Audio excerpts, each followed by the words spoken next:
मैंने देखा भाई हर इन्फ्लुएंसर बकचोदी कर रहा होता है, बकचोदी की चीजों पे तुम्हारा मुंह खुल जाता है और काम की चीजों पे तुम हो जाते हो चुप। बड़ी जल्दी बोल दिया, कुत्तों से रेबीज से मौत हो जाती है। कभी भाई साहब आपने अपनी सिक्योरिटी छोड़ के काले शीशे छोड़ के जाके देखा है रोड पे? हे एवरीवन, कैसे हैं आप सब लोग। आपका मेरे चैनल आकाशदीप 2.0 में फिर से स्वागत है। दरअसल अभी जो मैं बात करने वाला हूँ रजत दलाल के बारे में बात करने वाला हूँ। तो रजत दलाल को तो आप लोग जानते होंगे, जो कि सोशल मीडिया इन्फ्लुएंसर है और बिग बॉस 18 के रनर अप रह चुके हैं। तो रजत दलाल ने आवाज़ उठाई है स्ट्रीट डॉग के ऊपर। तो क्या है पूरी खबर, चलिए एक बार इस वीडियो में जानते हैं। दरअसल मैं आपको बता दूं कि सुप्रीम कोर्ट ने एक आदेश जारी किया है जिसमें सभी इलाकों के स्ट्रीट डॉग को एक शेल्टर होम में रखा जाएगा, क्योंकि इनकी आबादी अभी बढ़ती जा रही है। कम से कम 10 लाख से ऊपर इनकी आबादी हो चुकी है। तो इसी पर रजत दलाल आवाज़ उठाते हुए नजर आ रहे हैं और यहाँ तक कि सोशल मीडिया इन्फ्लुएंसरों को भी फटकार लगाते हुए नजर आ रहे हैं रजत दलाल। और क्या कुछ कहते नजर आ रहे हैं, सबसे पहले इनका वायरल क्लिप देखिए। भाई तुम्हें इतना तो खैर अंदाजा हो गई कि मैं लाइव आया क्यों। लाइव आने का मेन रीजन वही है कि सुप्रीम कोर्ट ने जो पास करा है ऑर्डर कि दिल्ली हरियाणा में से सारे कुत्तों को बाहर निकाल दो और निकाल के शेल्टर होम्स में डाल दो। पहली चीज तो ये है कि शेल्टर होम्स जो बनाने की आप बात कर रहे हो वो अभी है नहीं, तो कुत्ते उठाने का कोई तुक नहीं है जो शुरू कर चुके। और जब तक शेल्टर होम बनेंगे तब तक तुम ये चीज करो, लागू तो समझ आता है। और एक बहुत छोटी सी मेरे को चीज बताओ, हम टैक्स पे कर रहे हैं, कोई भी चीज होती है पूरी कर रहे हैं ना, जो भी ऑर्डर पास होते हैं, लॉ पास होते हैं। भाई तुम जो काम कर रहे हो, तुम जो चीजें बना रहे हो, रोड बना रहे हो, रोड का टैक्स ले रहे हो, हर चीज का हम पे कर तो रहे हैं ना। तुम जो काम कर रहे हो उस चीज का दे रहे हैं। कुदरत की चीजों के साथ तुम खिलवाड़ करने वाले होते कौन हो? मेरे को इतनी चीज बताओ। तो अभी रिसेंटली पास तो कर दिया इनने, पर मेरे को एक बहुत छोटी सी चीज बताओ प्रैक्टिकली कि ये चीज पॉसिबल कैसे हो सकती है। अगर 5 से 8 लाख कुत्ते हैं, उनके लिए कम से कम 5-6 हजार शेल्टर चाहिए। जैसी जिंदगी अभी जी रहे हो उससे बदतर जिंदगी तुम उसकी कर दोगे। और पहली बात मेरे को इतना बताओ, जहां तुम उन कुत्तों को छोड़ोगे देखने कौन जा रहा है? और असल सच्चाई हम सब नागरिकों को पता है कि अगर कुछ ढंग की चीज करनी होती ना किसी ने, तो हम भी सपोर्ट करते हैं। हम सबको भी पता है उन्हें मार देंगे, इधर उधर फेंक देंगे। तो बस इतनी छोटा सा निवेदन है सबसे कि भाई इस चीज में स्टैंड लो, इस चीज में मजबूत खड़े हो। ऑर्डर पास होते बहुत अच्छी बात है, सुप्रीम कोर्ट की सारी चीजें मानी जाती है, वो संविधान है, जो भी हमारा जुडिशरी है, सब कुछ मान लिया। पर मतलब ये थोड़ी है कि यार तुम कोई भी ऑर्डर पास कर दोगे और हर चीज में हाँ हाँ करते हुए कहेंगे हाँ चलो चलो चलो चलो। कल को तुम बोल दोगे हमारी जमीन जायदाद तुम्हारी, कल को बोल दोगे जो गरीब आदमी है उनको मार दो, उनको भगा दो। ये थोड़ी चलता रहेगा। और जजमेंट जिस टोन से पास करी गई है ना, वो टोन देखी भाई, फील करी। वो आपने बड़ी जल्दी बोल दिया कि रेबीज होती है, लोग मर जाते हैं। भाई बहुत अच्छी तरह मान रहे हैं, समझ रहे किसी का नुकसान हो रहा है, वो अपनी जगह जायज है। पर उसका सॉल्यूशन ये थोड़ी है 100 में से अगर 2 कुत्ते खराब है तो तुम 98 की जिंदगी की मां बहन ठोक दोगे। बड़ी जल्दी बोल दिया, कुत्तों से रेबीज से मौत हो जाती है। कभी भाई साहब आपने अपनी सिक्योरिटी छोड़ के काले शीशे छोड़ के जाके देखा है रोड पे? रोड पे कभी अकेले चले हो? कितने लोगों की वजह से कितने कुत्ते मरते हैं। उठ के बहन चो मूड खराब हो गया, कुछ भी हो गया, पास कर दिया। जनता बहन चो जनता चूतिया है, जो तुम बोल दोगे उसमें चल देगी। क्यों चल देगी? बहन चो आदमी आराम से अपनी जिंदगी जीना चाहता है, तसल्ली से जीना चाहता है, कुछ भी उठा के भांग ला देते हैं। भाई ना तो मैं किसी गवर्नमेंट के साथ हूं, ना मैं किसी गवर्नमेंट के खिलाफ हूं, ना किसी के साथ ना किसी के खिलाफ। पर बहन चो तुम उसमें बच्चों का नुकसान क्यों करवा रहे हो? भाई जितने भी लोग हैं अपना स्टैंड लो। ना तो इन मोमबत्तियों से कुछ होना, इकट्ठा होना जरूरी है, रीलें डालनी, सोशल मीडिया पे प्रोटेस्ट करनी बहुत जरूरी है। पर बहुत सबसे मेन चीज क्या है ना, जब तुम्हारी गली में वो है तो लेके मत जाने दो, लेके मत जाने दो, स्टैंड लो उसको और खड़े रहो। कोई भी नहीं होता कि जिसके साथ इमोशनली अटैचमेंट है किसी का, उसको छीन के ले जाए। जब तुमने स्टेरिलाइजेशन का काम करा होगा, वैक्सीनेशन चालू करवाई होगी, उसको ढंग से मॉनिटर करते हैं ना कि आज ये दिक्कत ही नहीं आती। और अगर कभी किसी के कोई दिक्कत होती है तो आके तुम थोड़ी सही कराते हो।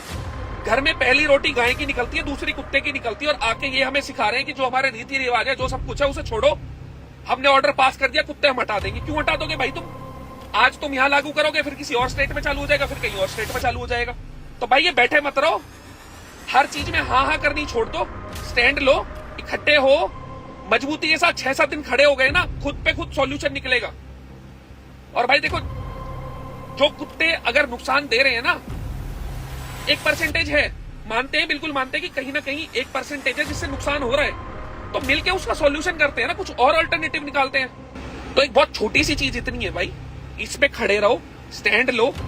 जिनको भी टैग करना है, हर बंदा रील बनाओ, कोलैबोरेशन डालो, सब कुछ डालो, पर बोलो, बैठे मत रहो। बेंचो तो उसके मिलियन शेयर हो जाते थे, we stand with Riyadh, we stand with Gaza, we stand with फलस्तीन, तब तुम्हारी ह्यूमैनिटी दिखती थी। अब कुत्तों के साथ हो रहा है ह्यूमैनिटी, बेंचो सब चुप है। चुप क्यों है? फटी हुई है ना कि कुछ बोल देंगे, ठीक है, मैं जेल में डाल देंगे। पता ही नहीं, समझ नहीं आता बेंचो कब खून खोलेगा सही चीजों पे, कब बोलना सीखोगे। मैंने देखा भाई हर इन्फ्लुएंसर बकचोदी कर रहा होता है, कुछ भी टॉपिक होता है, रीलें डल रही होती हैं व्यूज के लिए, सब चीजों के लिए। पर जब असल में कुछ करने का टाइम आता है सब चुप। सुप्रीम कोर्ट ने ऑर्डर पास कर दिया है, अगर हम कुछ बोले तो हमारी जान टूट जाएगी। भाई हम कौन सा कह रहे हैं किसी से जाके लड़ो। जो पुलिस भी तुम्हें हटा रही है ना, जो पुलिस भी तुम्हें रोक रही होती कहीं आंदोलन करने से, इकट्ठा होने से, किसी भी थाने में अगर मैं आज तक गया हूं, कंपाउंड के अंदर हमेशा एक कुत्ता होता है कोई ना कोई, और पुलिस वाले भी उसको बहुत प्यार से संभाल के रखते हैं। पुलिस वालों पे भी ऑर्डर आ रखे हैं, इसलिए वो एक्शन ले रहे हैं। ये 4-5 लोगों का अपना लालच होता है कि टेंडर निकलने हैं, शेल्टर होम बनने हैं, मोटा पैसा आएगा कई हजारों करोड़, उसके चक्कर में आम आदमी पिस रहा है। उसके चक्कर में उन कुत्तों की जिंदगी खराब हो रही है जिनका इस चीज से लेना देना नहीं है। अरे अगर हम कुत्तों से ऊपर है, कुत्ते हमसे नीचे हैं समझ में, तो हम समझेंगे कुत्ते समझेंगे? हमें ही समझना पड़ेगा ना, सॉल्यूशन हमने निकालना है, पावर हमारे हाथ में है। कुदरत की चीजों के साथ खिलवाड़ करने वाले हम कोई नहीं होते। इतनी चीजें हैं यार, एजुकेशन है, रोड है, रेप हो रहे हैं, मर्डर हो रहे हैं, उनका तो सॉल्यूशन निकल नहीं रहा। बेंच कोई स्कैम उठता दिखता है तो कोई टॉपिक उठा दो, पूरी जनता का ध्यान डाइवर्ट कर दो। भाई इसमें सारे भाई स्टैंड लो, खड़े होना स्टार्ट करो। तो मजबूती के साथ हम सब एक साथ खड़े हो गए ना, कोई किसी कुत्ते को नहीं हिला पाएगा। ना किसी से कोई हिंसा करो, ना किसी से कोई लड़ाई करो, ना पुलिस से अभद्र व्यवहार करो, ना किसी के खिलाफ गलत बोलो। सिंपल चीज हमारी इतनी है, ना हम किसी के गवर्नमेंट के साथ ना किसी के खिलाफ। कुत्ते अपनी जगह रहेंगे, जिन कुत्तों से दिक्कत होती है उनका सॉल्यूशन ऑल्टरनेटिव दो, हम आपके साथ खड़े होकर हम करवाएंगे। हमें नहीं भरोसा किसी शेल्टर होम पे कि तुम बनेगा भी और बनेगा तो रहेगा भी। G20 समिट के टाइम बहुत अच्छे से देखा है, साला किसी एनजीओ वाले को भी बुलाना होता है ना, वो भी आके पैसे मांगते हैं, आते भी 4-4 दिन में। तो देख रखी है सर्विस सबकी, टाइम से अगर सबने काम करा होता ये नौबत नहीं आती। तो जिन भी लोगों को इस चीज से कंसर्न है ना, सबसे पहले अपने कुत्तों को संभालो कि रात में कोई ना उठाए, दिन में कोई ना उठाए, जूता ना बजे, और मजबूती के साथ इसमें खड़े रहो। बस हमारी एक ही चीज है, कुत्ते वहां से नहीं हटने चाहिए, खत्म बात। नाम किसी के खिलाफ बोल रहे, नाम किसी से लड़ रहे, सीधी बात बस इतनी है। सारे के सारे भाई जितना सोशल मीडिया पे हो सके, ट्विटर पे हो सके, अपने विचार रखो भाई, बोलो। आज नहीं बोलोगे तो कब बोलोगे? मेरे पास यार 60-70 कुत्ते हैं, मैं कितनों को घर में रख लूंगा? और कभी भी उनकी दिक्कत हुई है मैंने संभाला है, आके सरकार ने थोड़ी संभाला है, जिस भाई ने पास कराया वो थोड़ी संभाल रहा है। लगा रखा है, मैं जनता को कुछ भी पास कर दो ये हाँ कर देंगे। और भाई जितने भी इन्फ्लुएंसर है, जिनके पास पॉपुलेशन है, ऑडियंस है ना, थोड़ा हाथ जुड़वा लो, हाथ जुड़वा लो। बकचोदी की चीजों पे तुम्हारा मुंह खुल जाता है और काम की चीजों पे तुम हो जाते हो चुप। बोल लो, थोड़ा स्टैंड ले लो। आज दिल्ली में हो रही है, कल को पूरे भारत में ये चीज होगी। आज कुत्तों के साथ हो रही है, फिर किसी और चीज के साथ होगी। इतिहास गवाह है, जहां से भी कुत्ते और बिल्ली हटाए गए हैं ना, वहां बीमारी सिर्फ बढ़ी है, कम नहीं हुई है। जितना तुम्हारा हक है यार, उतना बाकी जीव जंतुओं का, पशु पक्षियों का भी तो धरती पे है। जब भारत बना था, उन कुत्तों को थोड़ी पता था कि तुम कल को ये चीज कर दोगे। वो तो तुम्हारे हाथ में ताकत थी, तुमने जमीन किसी ने खरीद ली, किसी ने गवर्नमेंट ने ले ली, सब कुछ अलग अलग है। कुत्तों को क्यों पीस रहे हो उसमें? भाई सारे भाई मजबूत रहो, इकट्ठे रहो। 15 अगस्त है, तब तक तो खैर मैं कुछ बोल नहीं रहा, कहीं जरूरत पड़ी तो इकट्ठे होते हैं, स्टैंड लेते हैं, बिना कलेश करे, बिना लड़ाई करे। और प्लीज एक छोटी सी रिक्वेस्ट है भाई, हर एक भाई एक रील बनाओ, कंसर्न लोगों को टैग करो कि भाई ये चीज गलत है, मिलके कोई और सॉल्यूशन निकाल लो, मिलके कोई और सॉल्यूशन निकाल लो। इतनी जिंदगियां बर्बाद मत करो। शांति से 4 प्रोग्रेस की चीजों पे काम करा जा सकता है, पता नहीं क्या क्या उठा के ले आते हैं। तो भाई बस इतना ही निवेदन है, जितनी भी सोसाइटी है, एनजीओज हैं, कंसर्न लोग हैं, कम्युनिटी को मिलके आना पड़ेगा और इस चीज का समाधान निकालना पड़ेगा।